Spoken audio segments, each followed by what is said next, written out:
A 200-pound cane CORSO barking at the same blank patch of wall every single day sounds like the setup for a ghost story. But in this house, it turned into something else entirely. A mystery that pulled in a local vet, an electrician, a building inspector, and eventually a world-famous wildlife expert named Steve Irwin. What he found behind that wall didn't just explain the dog's obsession. It changed how this family looked at their home, their safety, and the instincts of the animal they thought they understood. The dog's name was Diesel.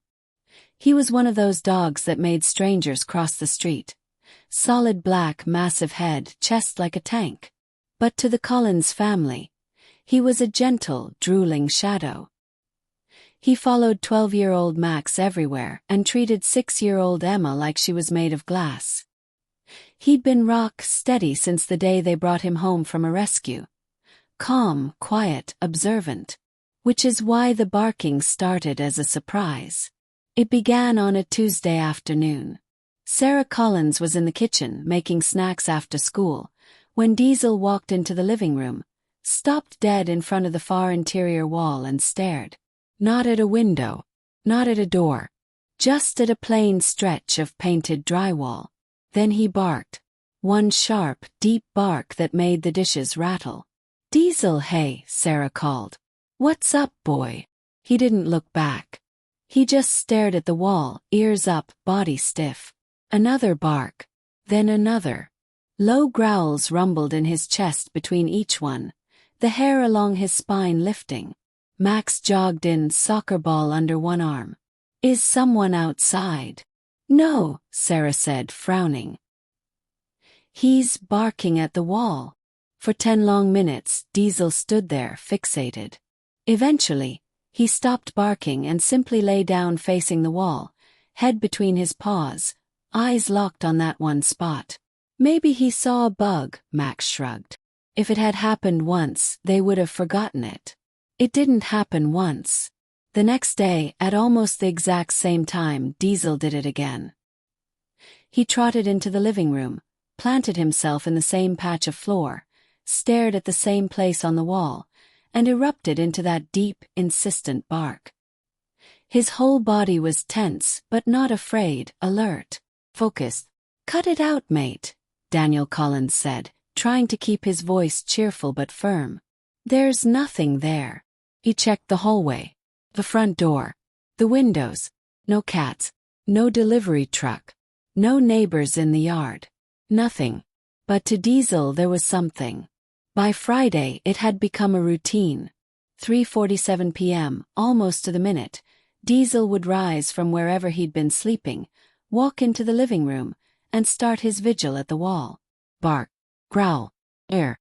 When the family tried to distract him with toys or treats, he'd take them, swallow them, then go right back to that same exact spot.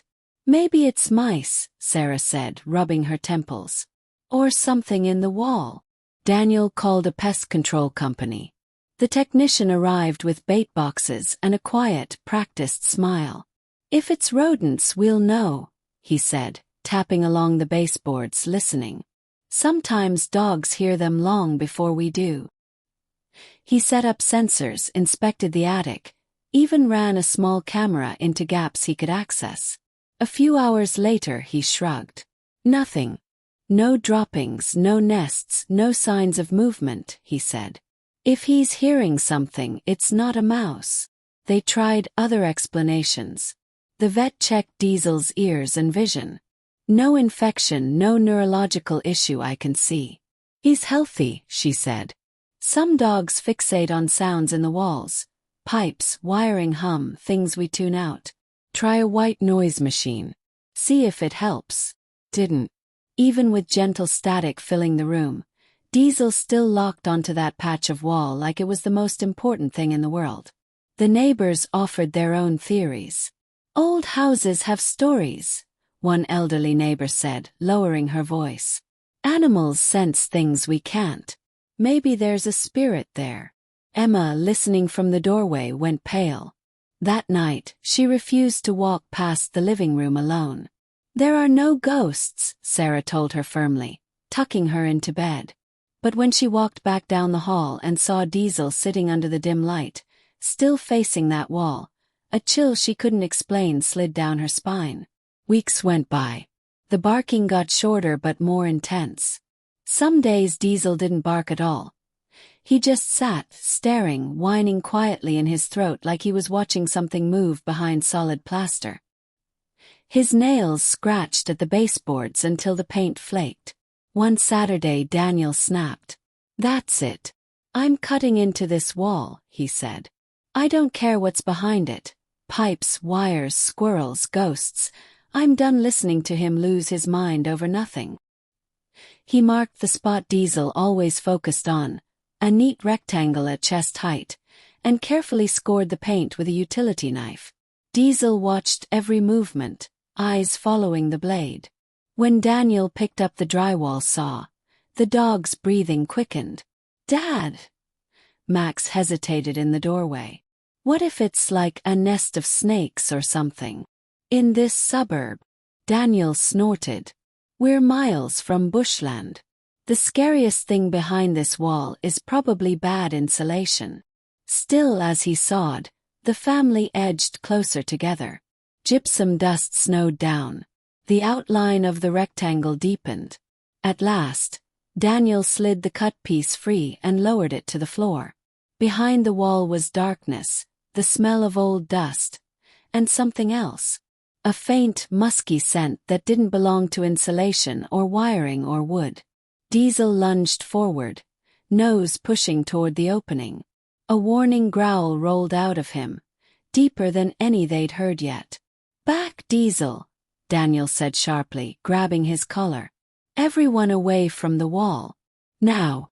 He shone a flashlight into the cavity. For a long second, all he saw were studs and shadow. Then two small, gleaming circles blinked back at him. "Okay," he said slowly, heart pounding. "Max, take your sister to your room. Sarah, call someone who knows wildlife. Not pest control. Someone who actually knows what they're doing." "Like who?" Sarah asked, already pulling out her phone.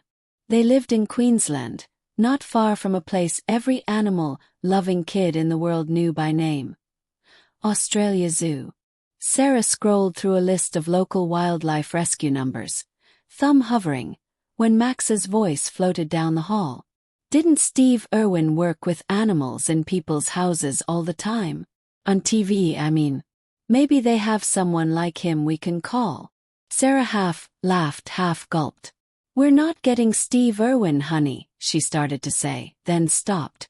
One of the wildlife hotlines on the regional website carried a familiar name. A conservation group partnered with the Irwin family. He dialed. An hour later, with Diesel still pacing and growling in front of the opened wall, a white Ute pulled up outside. A man in khaki stepped out, broad smile, sun-creased face and eyes that lit up when he saw the anxious, massive dog standing guard. "Day," he said, stepping into the living room, gaze going straight to the hole in the plaster. "Heard you've got a very clever cane Corso and something living where it shouldn't be." He moved closer, peered into the dark space, and his expression shifted from cheerful curiosity to focused seriousness in a heartbeat. "Well, crikey," he breathed. "Now I see why he's been carrying on. If you hadn't listened to him, this wall could have given you a much nastier surprise than a bit of barking." What Steve Irwin had just spotted behind that wall would shock the Collins family, and prove that Diesel's obsession hadn't been crazy at all. It had been a warning. Steve angled his flashlight, careful not to shove it too far into the opening. Diesel pressed against his leg, a huge, vibrating shadow, tail stiff, head lowered. Every hair on the dog's back was standing up. "Easy, big fella," Steve murmured. "You've been doing a brilliant job. Let's see what you've been yelling about, eh?" Sarah hovered by the hallway, one hand on Emma's shoulder, the other clamped over her own mouth. Max was halfway behind the doorframe, trying to look brave and failing. "What is it?" Daniel asked. "Please tell me it's just a possum." Steve gave a short, quiet laugh. "I'd rather a cranky possum than what you've got here, mate." He shifted his flashlight, and this time the beam landed full on the creature pressed into the far corner of the cavity, a thick, coiled body mottled brown and tan, head slightly lifted, tongue flickering in and out with lazy menace. Even through the wall, Diesel's growl deepened. "Is that a snake?" Sarah whispered. "Not just any snake," Steve said, voice completely calm. "That's an eastern brown. One of the most venomous snakes in the world. And judging by the way she's holding herself, she's not alone." He adjusted the light again, revealing the subtle movement of smaller, slimmer bodies beneath the coil. "Hatchlings. A nest." Sarah's blood ran cold. "We've had a nest of those in our wall. With the kids right here. For how long?" "Long enough for your boy here to start screaming about it every afternoon," Steve said, nodding toward Diesel. "He's been smelling them, maybe even hearing them, and trying to tell you something was off." He backed away slowly from the wall, keeping his eyes on the opening. "Okay," he said briskly. "Here's what we're going to do. I'm going to get my gear from the Utah. I'll need everyone." He glanced around the room. 2 rooms away, doors shut. "I don't want anyone within striking distance if she decides to come out hot." "What about Diesel?" Max asked immediately. Steve looked down at the massive dog, whose eyes never left the dark gap in the plaster. "If he's calmer near you, keep him with you," Steve said. "But don't fuss if he growls or carries on. He's watching, that's all. Let him do his job, just at a safe distance." The next 30 minutes were both slow and terrifyingly fast. From the kids' bedroom, the family could hear muted sounds, the clink of metal, Steve's low voice, an occasional sharp rustle from inside the wall that made Diesel stiffen and rumble deep in his chest.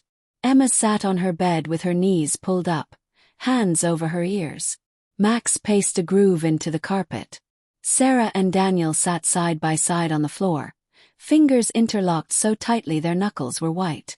In the middle of the room, Diesel faced the closed door, body rigid but controlled. Every time a louder thump came from the living room, his head snapped up, eyes blazing. Finally, the hallway went quiet. The bedroom door creaked open. Steve stepped in, carefully holding a large, sealed clear container.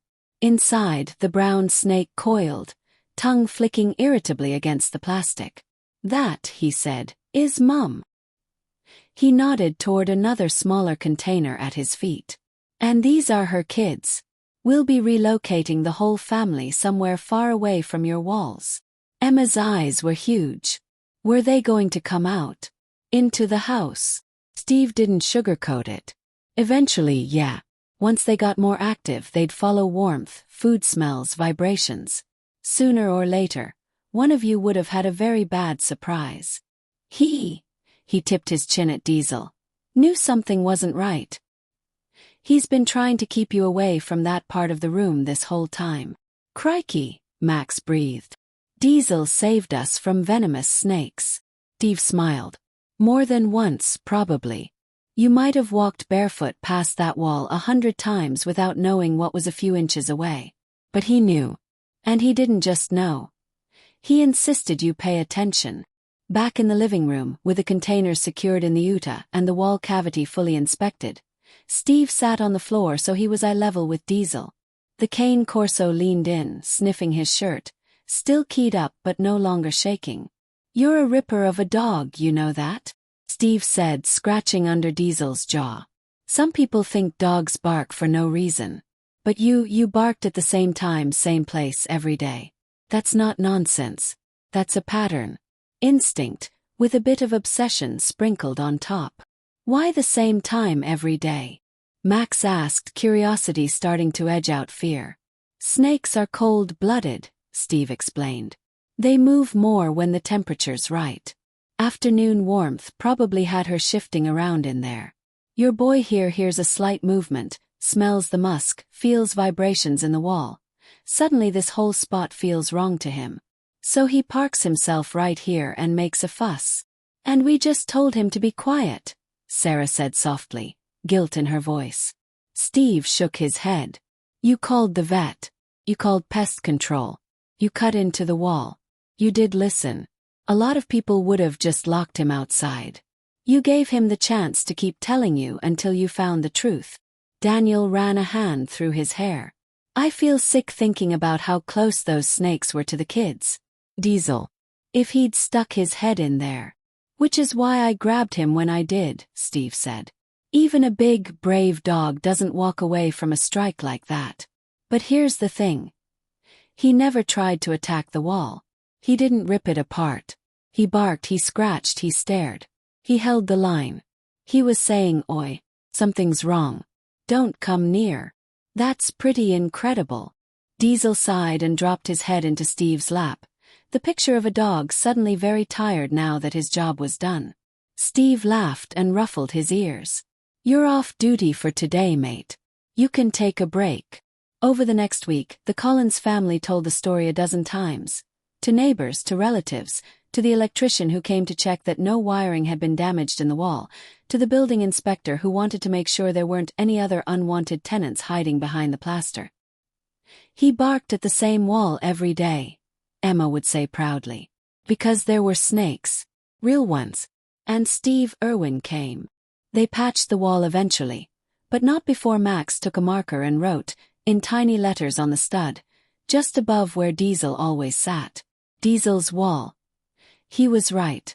From then on, whenever Diesel barked at something, no one told him to knock it off right away. Check. Listen. Look. Most of the time it really was just the mail, a delivery truck, a cat on the fence. But every once in a while, he'd stand very still and give a low warning at the back door just before a storm, or block Emma gently when she tried to run barefoot across the yard where broken glass had fallen from a neighbor's dropped bottle. "Do you think dogs know more than we do?" Emma asked Steve a month later, when he visited again to drop off some educational material for the kids about local wildlife.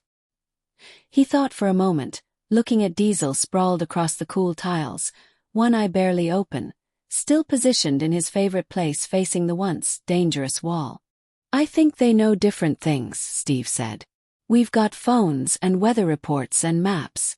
They've got noses that can smell a trail days old, ears that pick up the tiniest scratch of scales in a wall, and hearts that lock onto their families like superglue. When a dog like Diesel gets fixated on something, same place, same time, over and over, it's worth asking why. Because sometimes," he added, smiling as Diesel thumped his tail, "the biggest, scariest-looking dogs are the ones quietly keeping you alive." That night, as the house settled and the cicadas buzzed outside, Diesel did his usual rounds. He checked the kids' rooms, snuffled the baseboards, paused in front of the now patched wall for a long assessing sniff, then gave a single satisfied huff. "No snakes. No danger. Not tonight." He circled twice and lay down in his usual spot, a silent sentry with his eyes half closed, ears still tuned to every sound. If you had walked in then, you might have seen just another big dog sleeping in just another ordinary home. But the Collins family saw something else, the reason they would never ignore weird dog behavior quite so quickly again. Because a 200-pound cane Corso barking at the same wall every day hadn't been a ghost story after all. It had been a warning.